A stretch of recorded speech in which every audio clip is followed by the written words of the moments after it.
Hi guys, welcome back to another episode of Sundays with Jessica.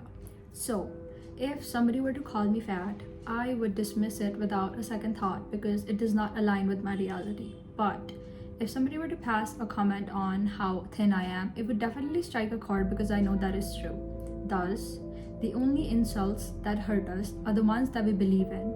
I am really learning not to give others the power to control the mood that I am in.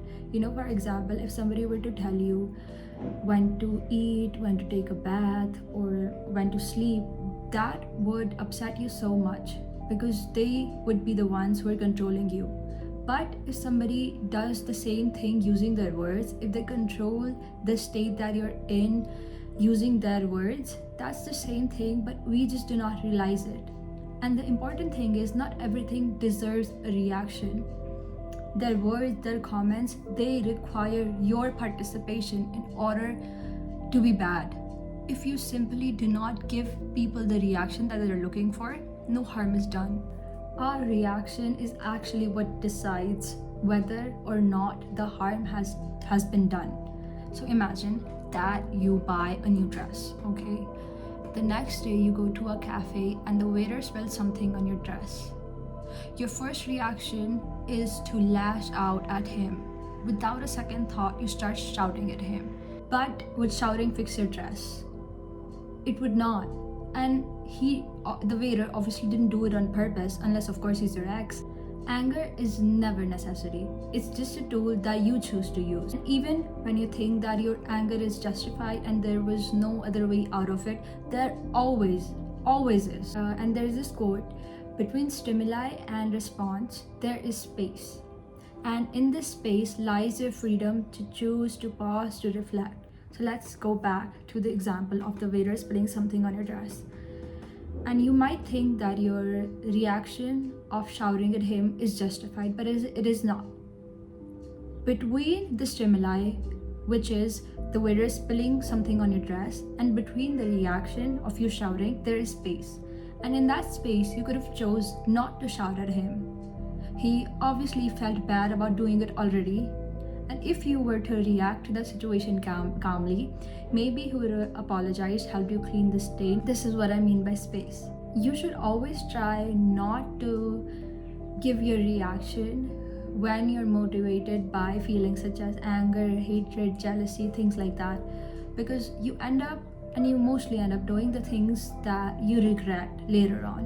And if you do not use that space properly, you are not in control, but your emotions are. And more often than not, I only regret the times where I did react. I rarely regret the times where I chose to not give others the satisfaction of my reaction. And when you react, you give others a window for them to look into your soul. They would know where it hurts and they could use it again. Once people know where to hit you, they're going to come again and again and again and again. So it would have been just better if you did not give them pieces to your soul in the first place. Ships don't sink because of the water around them. Ships sink because of the water that gets in them. The same is the case with words. You won't feel bad just because somebody is saying negative things about you. You would really get hurt once you start to believe in their words. So the power is with you, whether you let other people control you or not. It is not easy, I know that, because words, they're really powerful and sometimes they can really cut you in all the right places. But to know that it is in your control and not in theirs. And the main motive for other people to make fun of you is basically to get a reaction out of you. And when you strip away a reaction from an insult, it no longer has the power to harm you.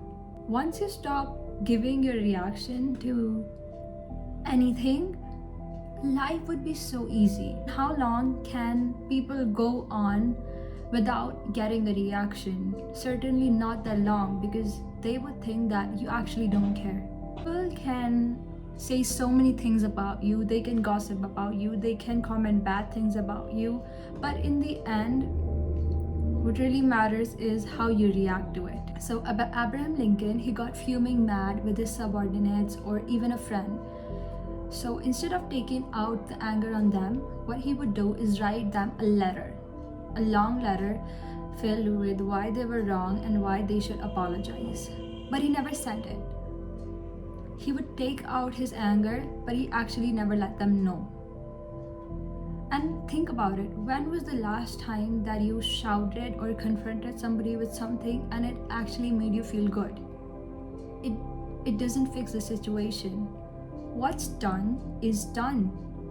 Your reaction is never going to change that, and it will probably only make things worse. And the same thing goes for circumstances. If you were stuck in traffic, no amount of shouting at the person in front of you is going to get you out of that jam faster. You just have to accept that you're in a jam and you're going to be where you want to be late. Your reaction is not going to change that. And there's this quote that I read in this book, The Daily Stoic. Again, a really nice book. I think I should do a video of me recommending books. Not that anybody would care, but just for my peace of mind, I think I should do it. So this is a quote by Marcus Aurelius from his book Meditations. It says, "You shouldn't give circumstances the power to rouse anger, for they don't care at all." Circumstances, people, anything, it does not deserve a reaction. Reactions, if they do anything, they only make our life more complicated. And you already have so many things going on. Can you really take on one more thing to juggle with? What's the point? Understand that you have inside of you something more powerful than what's forcing a reaction out of you. You're always and always going to be meeting people whose sole purpose is going to hurt you. And unless and until they show up with a gun on your house, they're probably going to try it using words. And they can only see that you're hurt if you react. You cannot even afford to let people get the better of you now. We're growing and everybody's getting smarter, everybody's getting so clever. I think it's best that you stay calm and not engage in these games. Reaction is the price that you pay to enter the game. And once you react, you've given the price and you're in the game now. Because then you're gonna want to take revenge, then you're gonna want to do the same thing to them. So the easy way out is simply to let them. To let them do whatever they are doing. And I really prayed that 2025 brings me more peace and more calm, because I used to react a lot. I still get excited a lot for little things, but I really try to not be sad in front of people, because then they're obviously going to come asking that, "Oh my god, what's wrong with you?" or things like that. And I really know that I don't want to share anymore. So it's better to not just put on display what you're feeling, and just keep it to yourself and maintain a journal where you can write your thoughts, what you felt throughout the day. And yeah, that is it for the video. Bye bye. I hope that you liked it, and see you in the next one.